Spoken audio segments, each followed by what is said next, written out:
Hi everybody, welcome back. My name is Mr. Campbell from MrCampbellRocks.com. I'm a former middle and high school English teacher now working as a principal of a completely virtual school starting next school year. Super excited about that. So today we're just going to talk about how to turn off the waiting room Zoom notifications. There was a previous video that showed you how to turn them on, and then I had some people say, well, how do you turn it off? I mean, it's in the same place.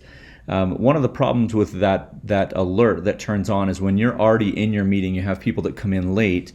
If you're running your computer audio every time somebody comes into that waiting room, everybody hears that notification. If you're on a microphone or on some AirPods or something like that, it doesn't necessarily come in. And so I've already invited myself. I'm going to join the meeting through the iPad.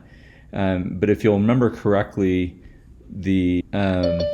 that's the noise, right? That means they're in the waiting room, and then when they admit them in here, they're now in, so you're going to get a different view. So I'm actually going to leave.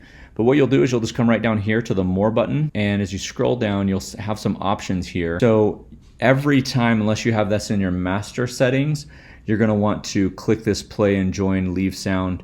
And the reason you would do that is because when you're sitting here before the meeting starts, you want to have it turned on, so you want to see every time somebody comes into your waiting room.